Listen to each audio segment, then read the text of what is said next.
All right. Welcome to the Broskiedoodles Podcast. Your boy Kiko Cervantes, also known as the Alchemist in the gaming community. If you're into gaming, let me know. We got a channel for that too, bro. Please subscribe, share with your homies. Let them know that it's on the Spotify, on the iTunes, on the Googles, on the interwebs, on the dark webs.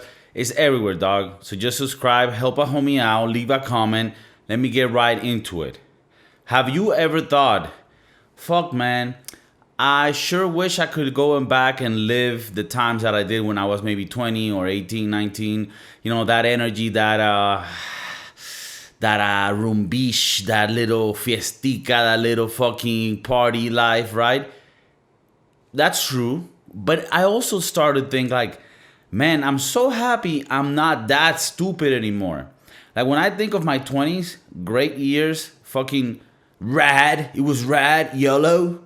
But I just feel like I was really stupid. You know, like I was just really dumb. So I'm kind of happy where I am today.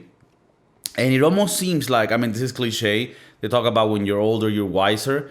But it is true that as you grow up, even though you lose some of the things that the youth has, you start obtaining things that the wise have, the older folks of the village. So I guess with this, I just want to say that I'm comfortable in my own skin. I'm just comfortable in it. And I want everybody to know that, okay?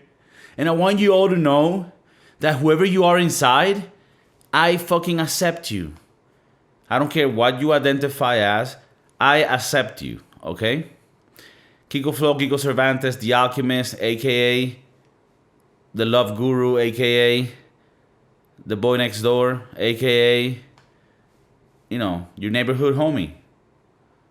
So I'm here to bring you the good, the bad, and the ugly. And I ain't here, you know, with the big-ass intros talking this shit. I'm going right to it. I can't be wasting your time. You got shit to do. You got to feed your kids. You got to fucking go to work. You're probably hearing this on your way to work. I would love that. I would love to be that podcast that, you know, you're hearing while you're doing other things and you're like, this little fucker, right? And you're doing your little flexing or you're in the car going to work in the morning. Somebody cut you off, but you're like, yo, fuck that. I ain't even gonna get mad because I'm listening to Kiko right now on the Spotify or whatever it is. You know, I'm not saying this because they sponsor me.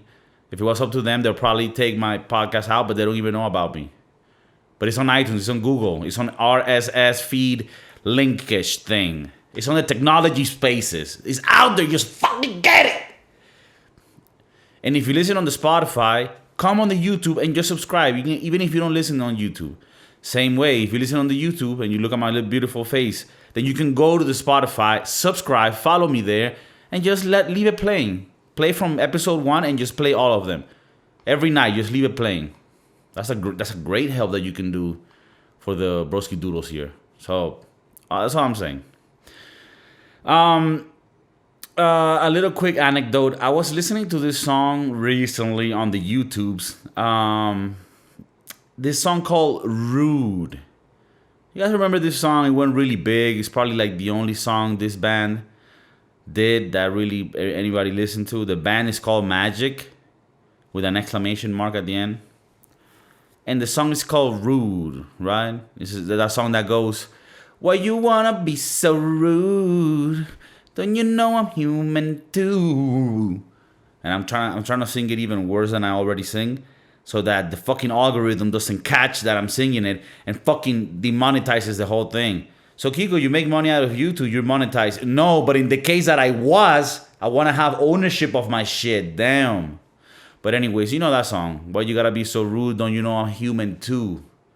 Very poetic. You know, it's funny because the whole premise of the song starts saying that he wakes up that morning and he's gonna go to his girlfriend's house where her parents live, and he's gonna ask her dad, like, you know, I'm gonna marry your girl, like, you know, ask for the approval. And when the father says no, then the chorus goes, why you gotta be so rude? I'm trying not to sing it how it goes, but you know how it goes. But the guy's like, why you gotta be so rude? And he's just like, who the fuck speaks like that? Like, imagine you go to a father to ask for his daughter's hand, right? And when he says no, your comeback is, bro, why you gotta be so rude? Come on, dog. I'll slap you across the face. Maybe the guy's testing you to see if you fucking got, the thing inside of you. And all you could say is, bro, would you gotta be so rude? Don't you know I'm human too? Come on. And then he's like, I'm gonna marry her anyways. Marry that girl. All right, marry her then. Then why the fuck you went and asked her? Right? Ask the guy if he can give you the hand of his daughter. He says no. You say, fuck you, you're rude. I'm still marrying her. That's not respectful. That's not the way you do it. So I'm just saying, you're the rude guy here. And it sounds weird to tell the father of your girlfriend, why you gotta be so rude. Don't you know I'm human too? All right, guys. Sorry about that. I just needed to get that off my chest. I've been having that little thought of that song, and I needed to tell somebody, sometimes I get a little crazy. Okay, so very, very important topic I want to talk to you guys about today that is been driving me crazy. I recently saw the movie Dark Waters. It's a movie that was produced by Mark Ruffalo. He also acts in it. He's the main actor on the movie. He produced the film because he's like an activist and he wants to like sort of shed light into this issue, which is dark waters. And it has to do with a chemical that's pretty much in everybody's body in the world. And it's a toxin that never breaks down. They call them forever chemicals. And it's a chemical that is used in pretty much like so many things in your house. But the main one is Teflon, right? And pretty much the reason why Teflon works, nothing can stick to it, is because this man-made synthetic chemical that's in Teflon and many things that repel shit, it's like a super strong chemical. Yeah, they put a bunch of like fluoride or fluoride, one of these fucking chemicals. They multiply it by 8 and it makes this fucking chain of atoms that's unbreakable. And it's good for some things like making a pan non-stick and shit like that, but for your body it's horrible. And apparently 99% of the world is contaminated with this shit. So we're pretty much fucked, right? And for people who don't know who Mark Ruffalo is the guy that plays the Hulk in Marvel. And then he comes out with this movie. And I'm just like, dude, you go from making entertaining movies to now making a movie where you're scaring the fuck out of me and you don't even have the answer to fix it. The whole movie pretty much tells you there's just chemicals in the water, we can't get it out, it's already on every living thing, and there's no fucking fix for it. And it's gonna give everybody cancer. So yeah. And this is all caused by many chemical companies, but mainly DuPont and 3M, which make this type of products and shit. And while I'm watching this movie, part of me was like, in a way, relieved, because it piled up so much shit that's wrong in the world that you're like, man, I'm just not even gonna worry about shit because we can die from anything these days. Everything's fucked.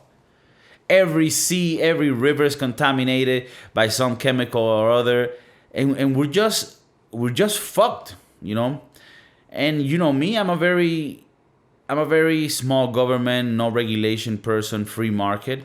But when I saw this movie, part of me was like, fuck, man, what is the solution to this? You do need a central government to regulate certain things like fucking chemical companies.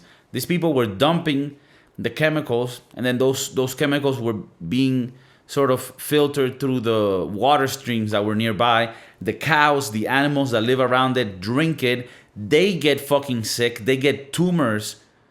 And then that's the meat that we eat. That's the water that goes into drinking and farming. Man, it's insane, bro, how fucked we are.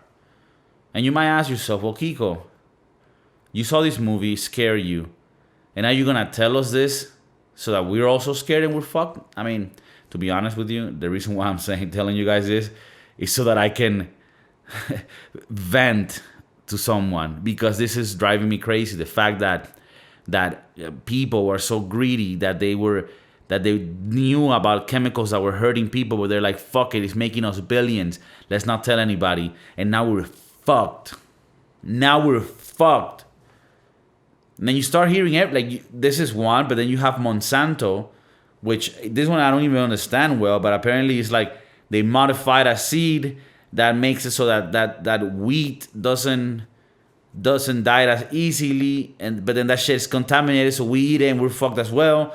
Then you have some other shit they told me about the other day. It's called asbestos, which apparently I don't know if it's an European thing, but I heard about asbestos. It's something that you put in the walls of houses so that it can permeate. It can keep the heat in and the cold out, or vice versa. It's an insulator. And this shit has asbestos on it. It's made out of it. And it's super fucked. It's super toxic. Contaminates, poisons you. And I'm just thinking, how the fuck are we even gonna make it, bro? I mean, we got the COVID recently. That's the least of our fucking worries. Everything's fucked. I mean, I'm not even gonna get into like the water of the sea, of the world. I did another podcast on that a while back, where I was talking about how there's so many World War II ships that were sunk and had so much fuel on them, and now that fuel is sort of breaking through from the containers where it was, and now it's just polluting the whole sea. That's not even counting a bunch of rivers that go into the sea with pollution from chemical factories. And if we talk about the third world, I mean, the whole DuPont thing with the Teflon is in the US, right? Where you would think it's a first world shit works. Imagine what's happening in third world countries. Imagine what's happening in third world countries. It's insane how we're fucking up our environment. And I don't want to be this like type of person that is like, guys, we need to go electric. We need to go green. Nah, it's not even about that. I'm not even talking about that type of environmental push, which, we could debate, what things work. But I'm just talking about like very common sense shit, like chemicals. How the fuck is a company allowed to dump chemicals?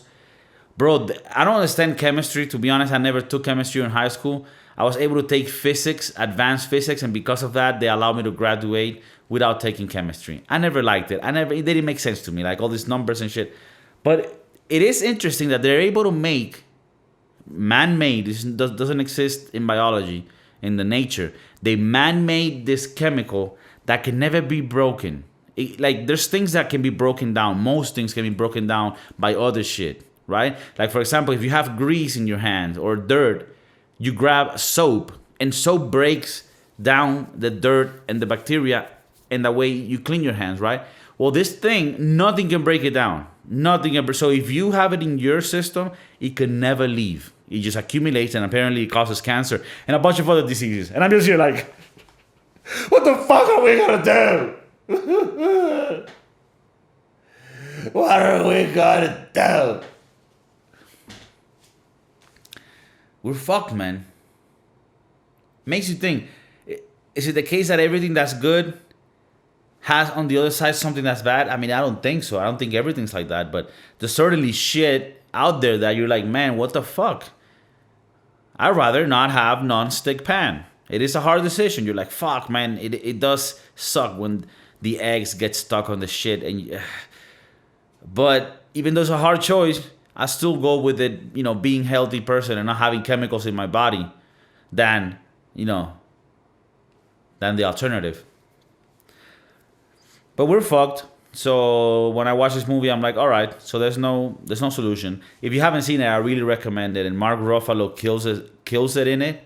And you get to see how long companies can make like the legal system just stall when they have enough money, even if you have all the evidence against them and that they're fucking up. When you go against companies in like a judicial battle, they are just so dirty. And part of me makes me think like maybe the judicial system should work in a way where like things gotta be prompt. You can't just, this thing has been going on for 23 years, since 1997 or 1998, that DuPont has been like sued by farmers and people of the town.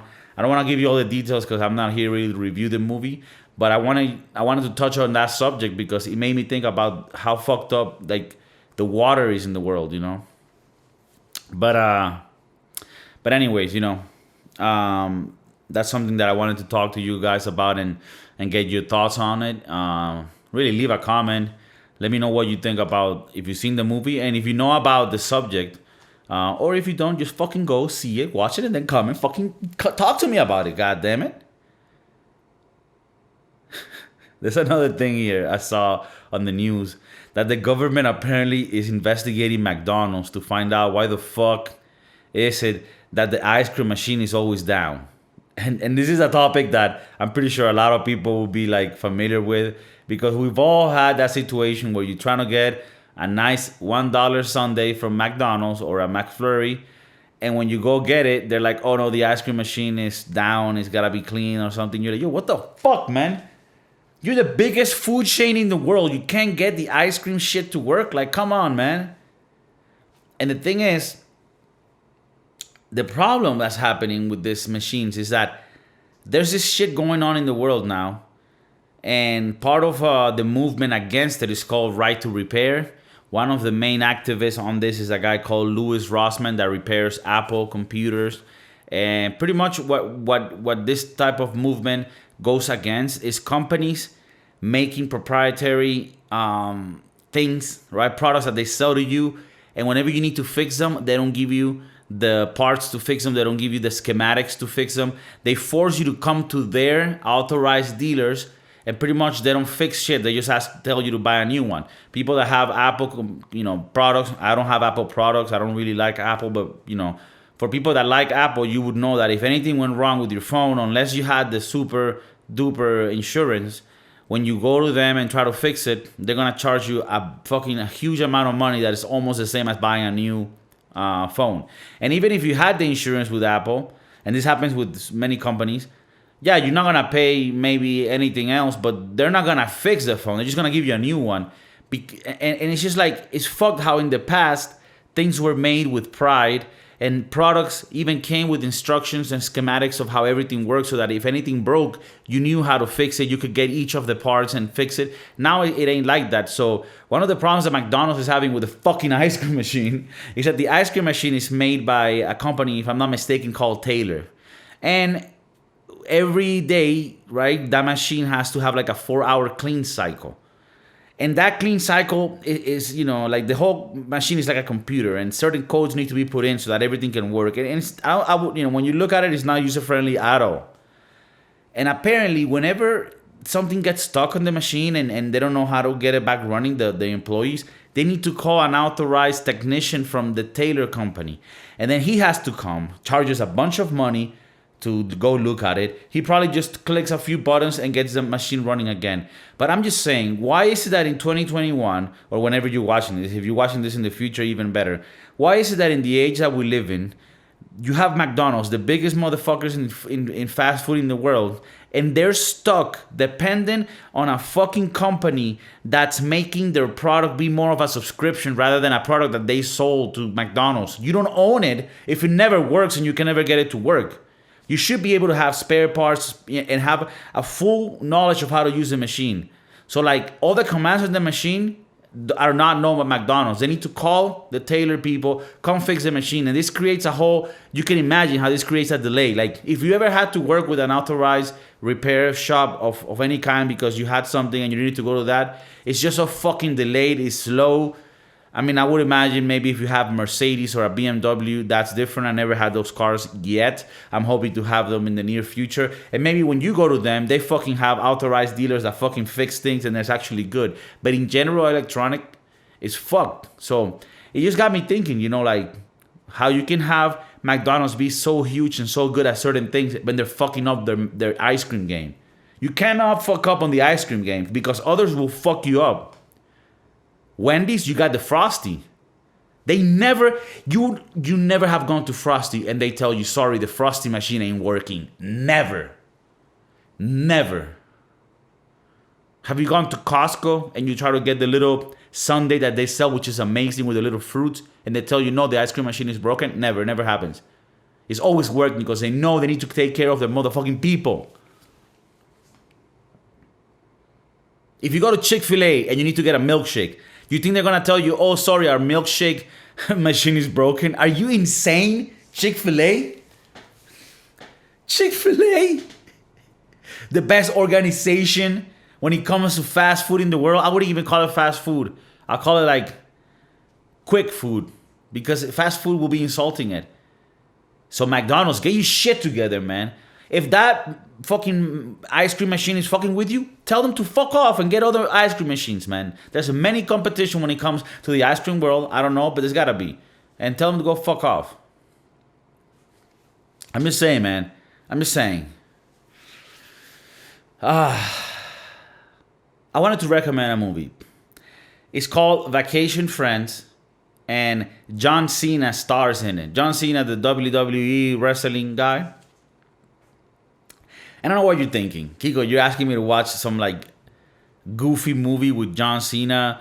Probably gonna be corny and shit. Dude, I'm telling you, I went in with that same attitude. Because, you know, we judge things, right? We have prejudice inside of us. We're imperfect animals. So, yeah, I was like, man, what? This is gonna be a fucking bad movie. Guess what? Amazing movie. I was laughing the whole time, bro. John Cena is like, has this couple where they do cocaine and weed and shit goes wild. And it's actually genuinely funny with like funny bits and dialogue. It's not like this corny Hollywood shit. You guys gotta watch it. I don't know where it is that it is available. But just, you know, on one of these Netflix, Hulu's, whatever. John Cena is in it. It's called Vacation Friends. It's just a recommendation. So I'm not really gonna talk about it because, you know, I want you to watch it. But then let me know if you liked it. Or let me know, yo, Kiko, I watched it and it was the fucking worst waste of time that I've ever had, and fuck you. And I want to know that because maybe I got a problem with recommending movies. But up to now, I think that I've proven to have a good taste in the cinematics. And unless you prove me wrong, I think I got the you know, the number one, you know, place in that field. So, you know, keep it real. I know this type of movies, talks that I give you, you might think that why is it that you're always bringing up movie series? And it's because a lot of things, you're able to see it in a better perspective when you see one of these things, right? And I saw another movie. Kiko, you're always having, I always see movies, man. I watch a lot of movies. I love movies. I watched the Winston Churchill movies. That's that guy, the prime minister, when World War II was happening in the UK. The UK, Great Britain, you know, London over there. It's called Darker Hours, if I'm not mistaken. And it's about the time when Winston Churchill had to decide to either surrender to the Nazis or decide to fight with whatever he had. And I don't want to go too into it, but man, when you look at how shit was back in the day, man, we're lucky, dog. We're lucky. Shit was fucked. People were dying, man, like rats, bro. The trenches, Sometimes you had to go into battle knowing that you were all gonna die, but you had to fucking... the courage that people had, the grit that you had to have if you needed to survive in those days, man. So when today you have people like complaining and being offended by stupid shit, I get fucking pissed sometimes. I'm like, yo, what the fuck, man? If it was 1944 and you needed to be on a plane fighting the fucking crazy Japanese Kamisakis or the German, or if you're in a boat and then a submarine from the German, you know, fucking special forces knocks you down with a torpedo, what are you gonna do? Oh, I'm offended, Dad. We don't have enough bathrooms for everyone. Shut the fuck up. Life was hard.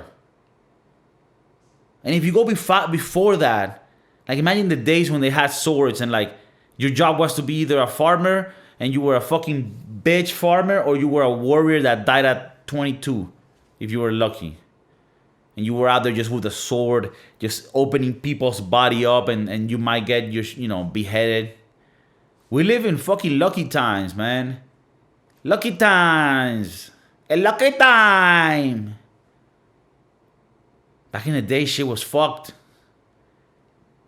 You know, I come from Venezuela, right? That's a little place there in the Amazon jungle of South America, right? It's the north of the South. Venezuela, amazing place. I love it. Today, destroyed by communism and piece of shit. But I love it. It's my country. It's my identity, right? It's the culture that I have inside, the tradition, the thing, right? Venezuela. In Venezuela, we had indigenous people. We still do, very few in the Amazon. But all that area had indigenous people. And then the Spanish Empire. The empire came, right? Christopher Columbus. And they the story says pillaged, raped all the fucking indigenous people. And, they mixed it up. And that's what we have today now. And I get how you could say, like, oh, that was fucked up from the people. Everybody was colonizing. It was Game of Thrones back then. But people, I hear people sometimes say, oh, they came and they fucked our Indian women and they took our gold. And we were having peaceful times before. We were just having a paradise. And that was not the case. Indigenous people would kill each other, would rip their organs apart and sacrifice them because they thought that would make them rain. And then other tribes would come and cut their head. They were fucking vicious. I'm not saying that they don't deserve to have their land and all that. I mean, I come from that. I have descendancy from that, or ascendancy, right? But what I'm saying is, people try to make it look like in other times people just live happily. The past was rough, man. The past was rough. When people would colonize and then you would have to kill each other with arrows and shit. Or like venomous. The past was rough. So today, just be thankful. The fact that you can go to a Chick-fil-A, unfortunately not on a Sunday, which I don't understand. You can have church and you can open the fucking place. I'm just saying. But the fact that you can go to Chick-fil-A 6 days out of the week and get amazing food. The fact that you can go to Taco Bell, get a Crunch Wrap Supreme, and then shit your house with liquid lava. I mean, we live in lucky time. Lucky times. It's lucky times. Not only lucky times, amazing times. What a time to fucking be alive. So enjoy it. Hold it close to you. Kiss it. Lick it. Lick that time. YOLO. YOLO. Nah, not YOLO. Fuck that. YOLO ain't that good, though. You gotta enjoy life, but not YOLO it.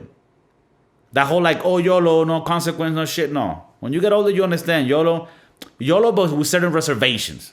Okay? YOLO, but with a little exceptions, Let's not do things that might put us in harm's way.